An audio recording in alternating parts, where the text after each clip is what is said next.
Welcome to the only podcast for piano teachers just starting out, Piano Teacher Primer. My name is Angela Toon.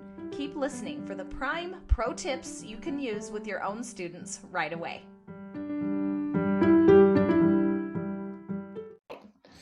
Welcome to the Piano Teacher Primer podcast. Today I have on my friend, Laura Francis. She's got her beautiful piano behind her. She teaches piano and cello, and she has a unique perspective I'm excited for her to share with you today. So, Laura, introduce yourself and tell us some things about you. Yes, well, I was born here in Utah, so I'm raised here up in Cache Valley specifically. And of course, I have an amazing, supportive husband. I think as piano teachers, we need that support to do everything we do. And so we've been married for 33 years and we have 4 children. Most of them have left the nest. I've got a baby still at home. My baby's 17, but anyway. And I just love teaching. And when I'm not teaching, I enjoy playing my cello. I just love spending time with my family in the great outdoors, love nature, hiking, cooking, always like to be learning something, reading when I have time. But yeah, so that's a little bit about me. That is so awesome. And then, as you know, my podcast is kind of geared toward beginning piano teachers, but we do have piano teachers of all different stages of teaching all along the way. So, but we love to just hear how you got started. So tell us how you got started teaching, and if you want to tell separately piano and cello or. Yeah, I think from the time I can remember, music has always kind of been part of my life. My mom was really into music. She actually majored in music education, vocal, organ at Utah State. So it's just kind of natural to kind of just go that route too. Started piano at around 7 and love that. Just have always just loved music. Started the cello at 10 and then just kept doing the lessons all the way through college. My teachers were just so inspirational. I think that's part of why it just got me so excited just about music. And I always knew I wanted to be a teacher. And so when I found out that I could actually major in teaching piano, I was just like so excited, just so passionate about it. And what wonderful thing is that my high school piano teacher actually did a pedagogy course for her senior students to kind of mentor us into it. So I want to hear more about that. Yeah, so she knew a lot of us. She asked we had the group lessons once a month, and she's like, oh, for the senior year, how many of you all would like to learn about teaching piano? And I'm like, oh, I'm all in. I want to learn how to do that. And so every time we'd meet once a month, the class was more around the pedagogy, and then we'd teach in her home. She had a room with a piano. We could teach there. We could use her music library. You taught in her home? I taught in her home. I also taught at my home because, of course, and then I also taught just a little bit. Of course, I was still in school, really busy. So yeah, I was just teaching a little bit. But I mean, that first lesson, I was just hooked. I'm like, I want to do this the rest of my life. So cool. So did the teacher give you students? Yeah, she would help. Yeah, she would help us find, because people, she was so full. She's like, oh, this would be a great way to, help us get started. So, and then I decided, well, I want to go into it. So I went to USU and did the whole piano pedagogy thing, and then just kept playing my cello in orchestra, taking lessons. And so I kind of say my cello is my sidekick. It kind of kept me sane through all that craziness, as you know, through all that piano. It kind of relieved my stress to just play in a group and continue that to be part of my journey. So I like that. I would say, yeah. Oh, that's so cool. So playing with a group, because solo piano can kind of be lonely. And so my mom really felt like she really wanted me to pick up a cello and pick up an instrument that I could play in junior high school, college, and be part of making music as an ensemble and develop that skill a little bit more. So, and my aunt played the cello. My aunt Laura played the cello. So it's like, well, now Laura's going to play the cello, which I was totally fell in love with that too. So are you named after her? Yeah. Oh, that's so Yeah. cute. And I even used her cello when I got started. So she had an extra cello. So That is the yeah. cutest. That is such a cute connection with Yeah. your aunt. Yeah. Aunt Laura. So My sister's name is Lara, actually. I love that name. yeah. Oh, So that's so wonderful. that's kind of where my a little bit of my music background and how I got started. My high school, my teacher through middle school and high school got me really, really involved and got that spark going. That is So fascinating. yeah, and I really have Okay, a yeah, and I really have a heart so to mentor those, high school kids that really want to get into teaching. So I I've do done some too. courses. I've done some courses with my teenage students, kind of, and that has been so fun to just like get them excited, give them some skills so they can feel successful and confident. So yeah, love That's it. so exciting. Yeah, that same with me. Like uh, somebody asked me, how many kids do you think you've taught? And I'm like, "Oh, by now it's got to be like hundreds and hundreds."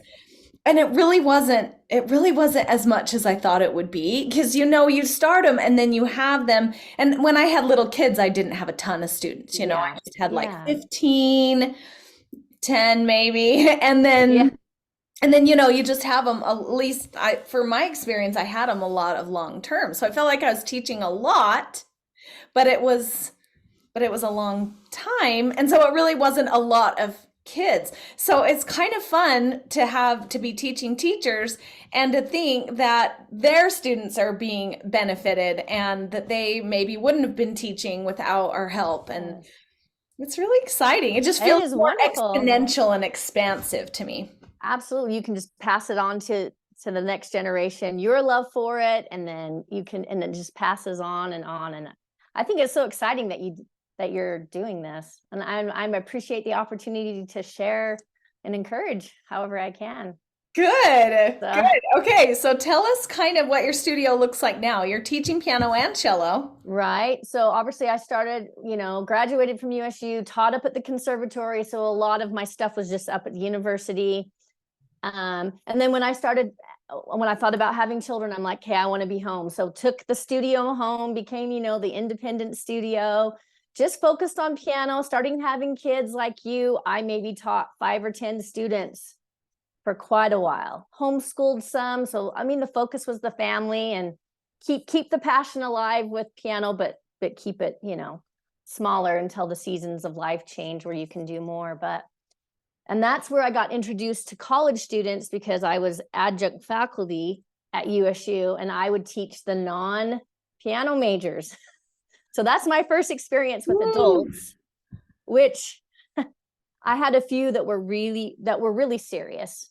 But most of my experience was they're thinking easy credit, let's just go take the piano lesson. And so there was just really a lack of motivation, they're busy, there's not a lot of time to practice. I just felt like Well, because teaching they're focused on their other their instrument. focus, so I can understand that. And so I think early on, I'm so passionate. Oh, piano's everything, my life. And I think that I had a hard time realizing, wait a minute, okay, this is just a small part of their life. And I had to like have reasonable expectations. And so I think that partly played into while my first experience wasn't overly positive. So I never sought out teaching adults and plus a lot of them, we're kind of the same age too. You know, we're all kind of college age, and I don't know. I don't think they took me serious, maybe Hmm. I wonder. too. But so for the most part, I wouldn't say that was.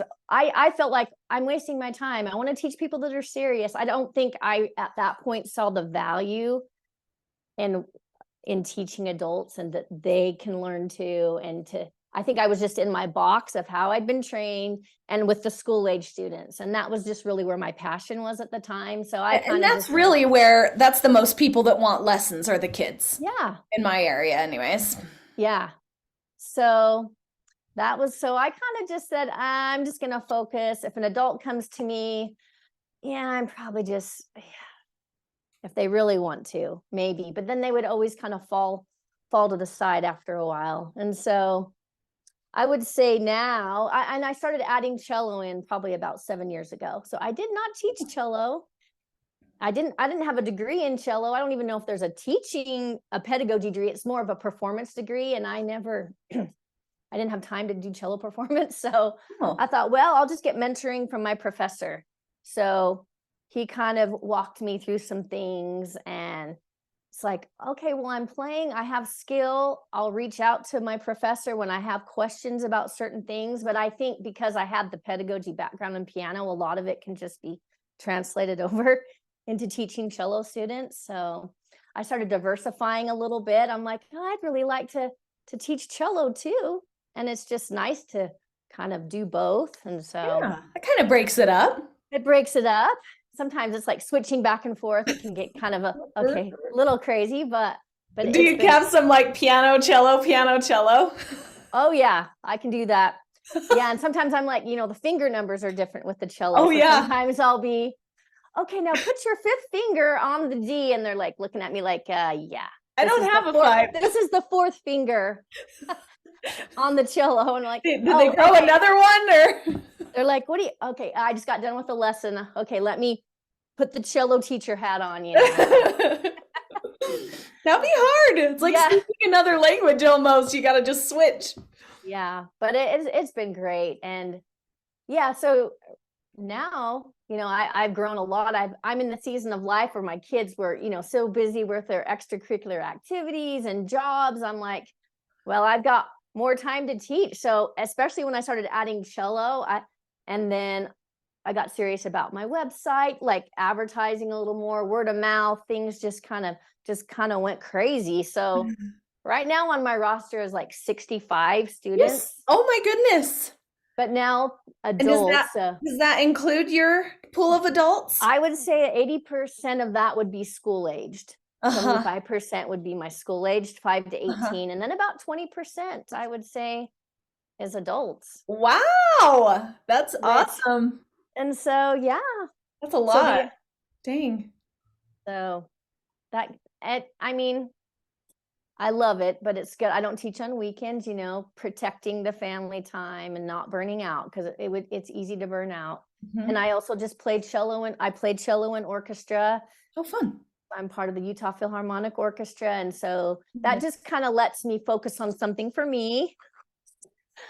So yes. I'm in a choir for that. I choir day today. I get to go to choir tonight. Yes, Thursday. My husband drive all the soccer today. Yes, my husband's been the Uber driver for so much. Our schedules as teachers, we run into all those afternoon hours, and our kids need to get places. So yeah. So wonderful. Then they can drive themselves. That has been a huge thing. So I have a lot more time to teach, and I've just kind of been really throwing myself into that. And that's wonderful. Tell us about your adult thing that you do, because when you told me a little bit about this, I'm excited to really hear it in detail. I was like, wow, that is a great idea. So I would say, I kind of just left the teaching adults for probably 20, 25 years. So I've been teaching about 33. So it's only been in the last probably 7 years. And in 2017, 18, I thought, you know what? I'm going to try out one of these like lessons.com or Thumbtack. I'm like, why not diversify? Just see what that does. Word of mouth is the best, but why not just, see what other students are out there that might find me that way. So I started getting a lot of adults through those platforms. So I thought, oh my, okay, I'm either going to embrace the opportunity, or I'm just going to not interested. And I thought, well, you know what? Adults want to learn. Let's give this another go.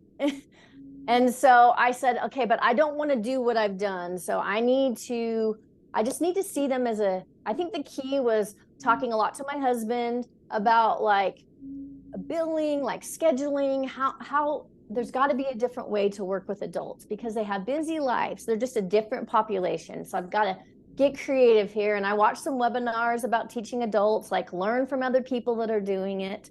So I think just realizing some adults come with a music background already. Some are just beginning. They have busy lives. They're in different, phases of their life. Some are really busy with children. Some are seniors. They're looking for to pick back up lessons that they left off as a child, or they're very beginners looking to just have a hobby. And so And I admire them so much because how many times do we hear from adults, "Oh, I wish I could play like you. I wish I could take piano." But the ones that actually step up and do it, yes, I'm like, awesome. so I think that, yeah, definitely. And then they're looking for lessons, so they're definitely serious about it. Yeah. The money, they want to commit their money, their time.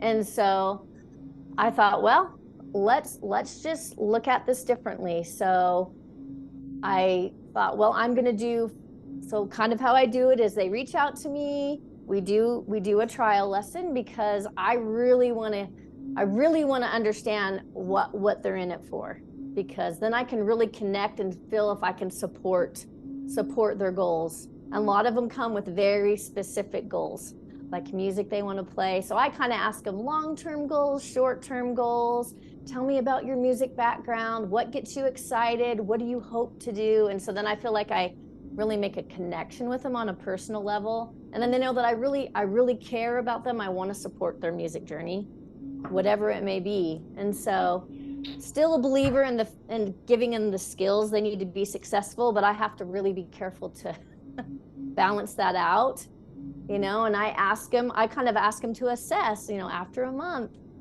how has this been for you? Is it what you thought it would be? Are we going the direction you were hoping? And so I think always kind of checking in every so often with the adults Mm, has been really successful. And that's if I so need to good. tweak my teaching, or how are you feeling about this piece? Just all those different questions that I would never ask before. I was just Yeah. like, here you are, we're doing this, and I never really took thought to what my adult student might want out of it. So Yeah, because that's what we do with the little kids. We're in yeah, charge. This is what you're gonna do. We're gonna follow this and that.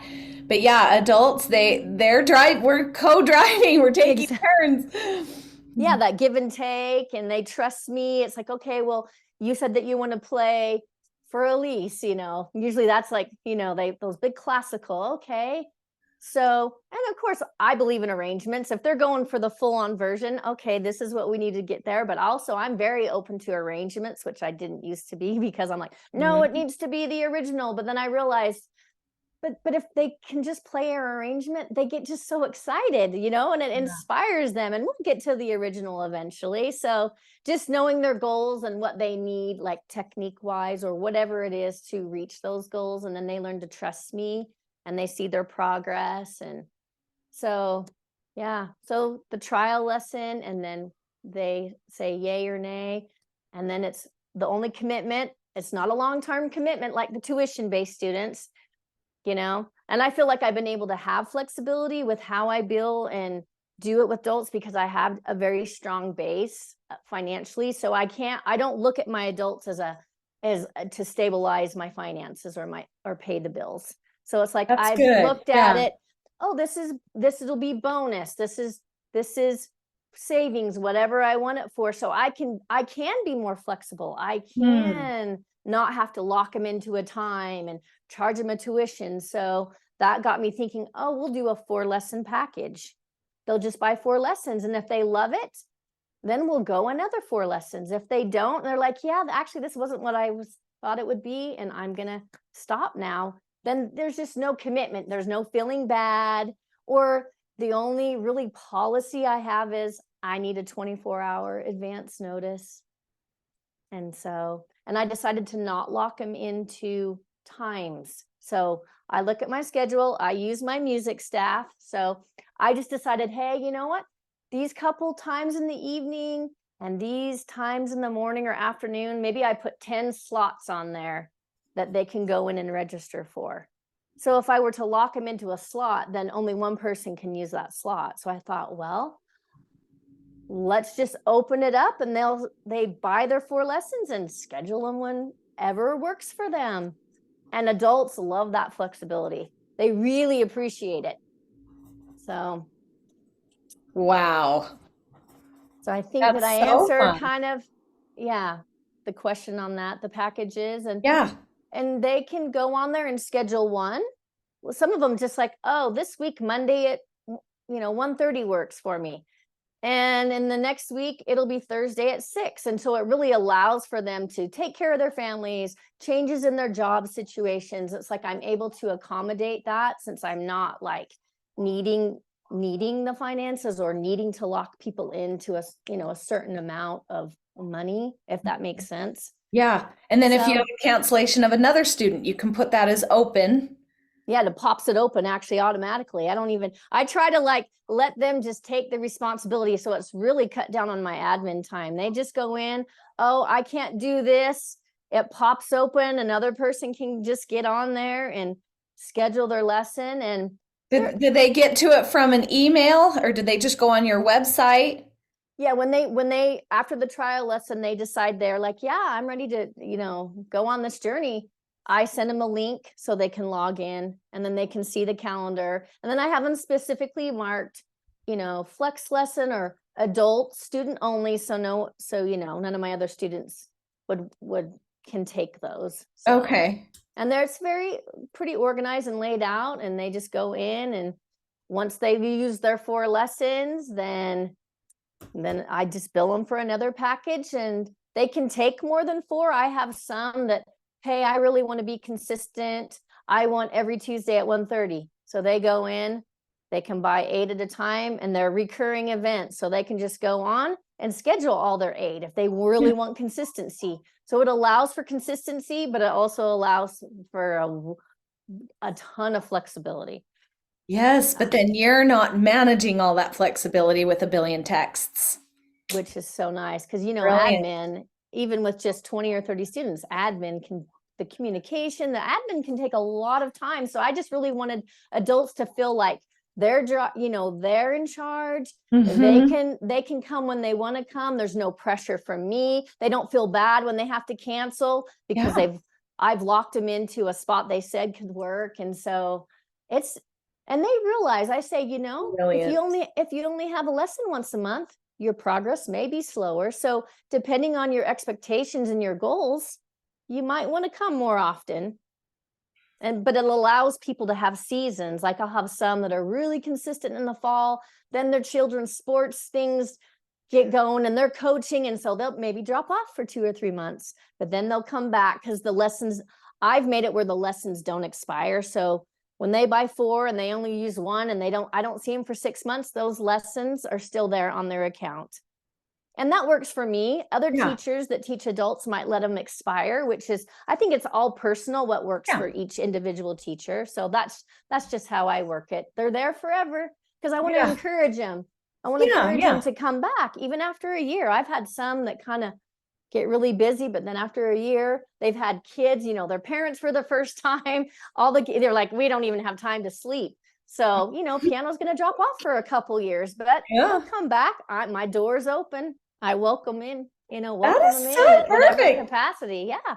I love that. Yeah. And to hear more of the capacity of my music staff, because I hear of other teachers that use that, Love but to it. hear of some of those capacities that it has, I'm like, wow, that is so interesting. And Yeah. it's I used to be with my music teacher's helper, Oh, that and with sounds the familiar. size of my studio, it was like $50 a month.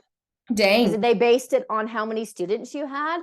And so Mm, I started looking around. I'm like, I still want something to host my website that I want to automate as much as I can with lesson reminders. It sends out lesson reminders, texts, reminders, invoices. I'm like, okay. So I found my music staff, $14.99 a month. It doesn't matter how large your studio is. oh.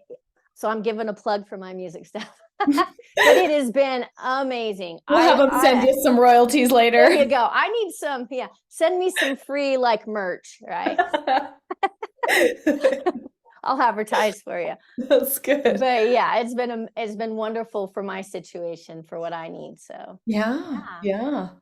Fantastic. Well, let's just move into the last portion I always Yeah. do at the end, which is your top 3 tips for beginning piano teachers. And you've had experience with this with your own students, so that makes it extra fun. Yeah. So tell us what you would say. Yeah. Being a veteran. Yeah, I had a dad come in the other day and to meet me, and he's like, "Oh, how long have you been teaching?" And I'm like, "Oh, about 30 years." He's like, "Wow, you're a veteran." And I'm like, "Oh, I guess I am a veteran."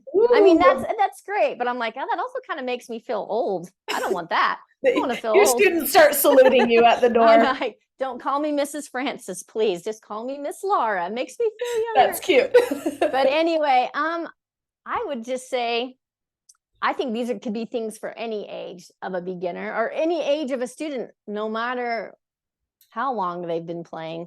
As far as a tip for me, don't be afraid to teach differently than how you've been taught.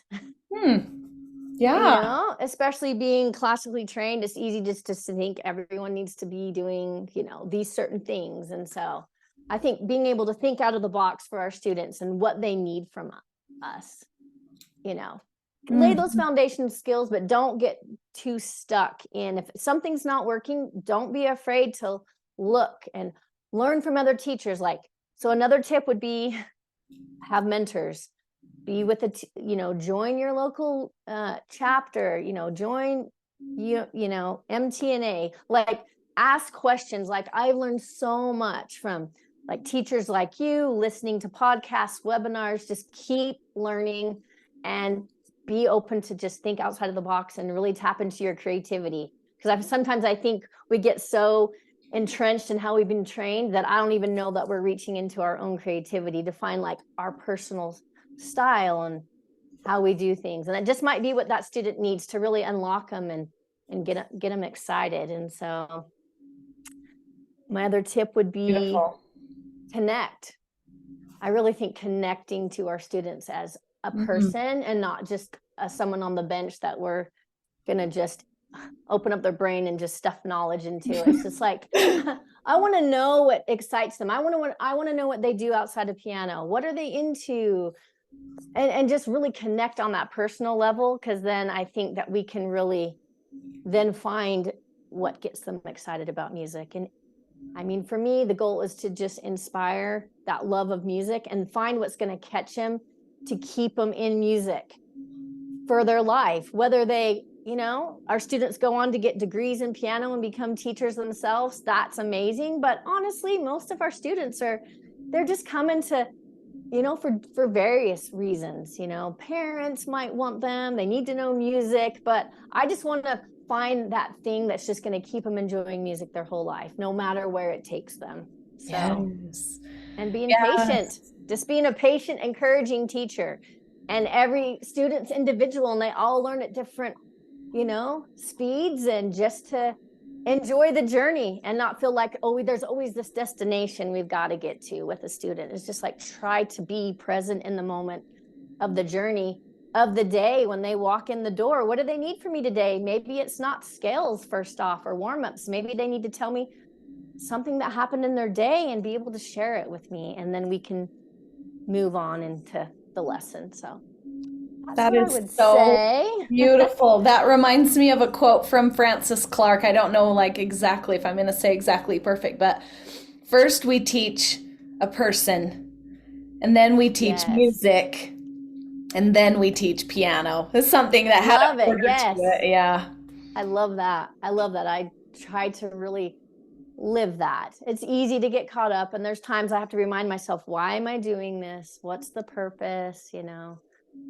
So, and then we get to be inspired by other teachers and hear their stories. And it just, I just feel so, to think that I get to teach as my job, it's a lot of work. Don't ever, how they say, oh, if you love your job, you'll never work a day in your life. But obviously we work hard, but Turns yet out work is work, we but work hard, but it's so rewarding and so fulfilling. I just can't imagine my life without, music and being able to just teach and enjoy my students. So at that's any age, beautiful. At and any age. adults. And I would say now I love teaching adults.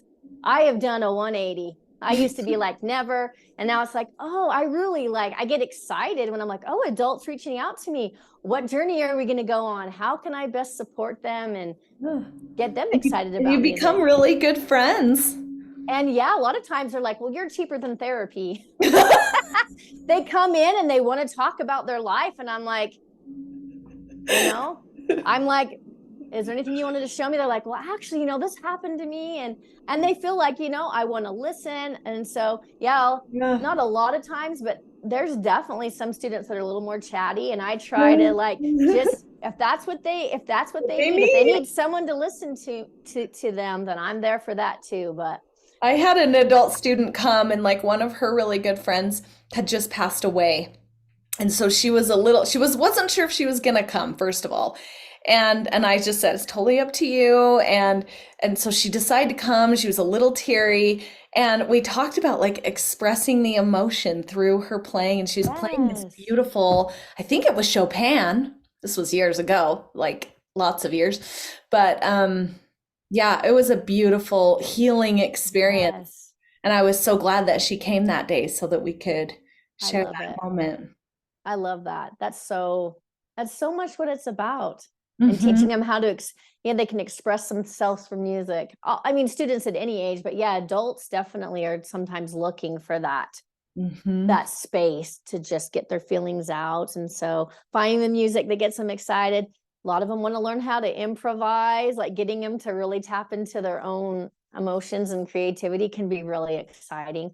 Even though I'm a baby improviser, I feel like a lot of times I'm learning along with them, which Yeah. is and I'm vulnerable. I'm like, hey, you know what? I'd love to go on this journey with you.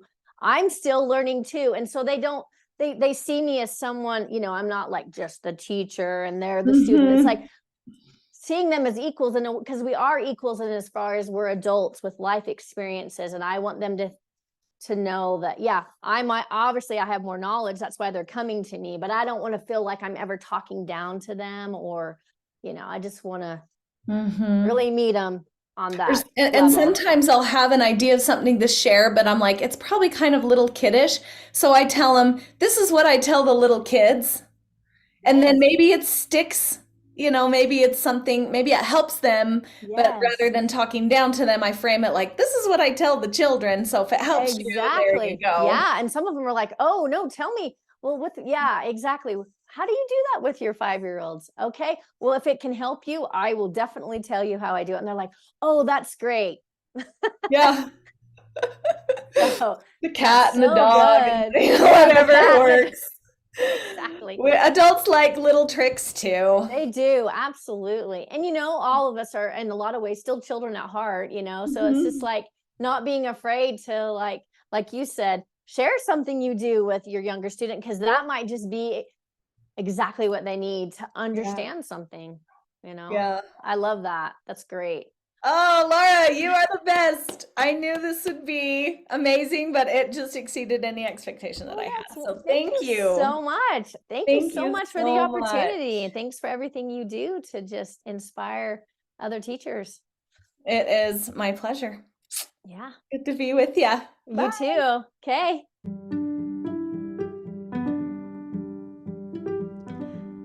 Are you having as much fun with this podcast as I am? Are you getting some actionable tips? Help more beginning piano teachers find us by leaving a rating and a review. On Apple, you just scroll down to the bottom and click on the stars. And on Spotify, you click the 3 dots near the top and click Rate Show. Also visit angelatune.com for free videos, downloads, courses. Together, we'll change the world, one student at a time.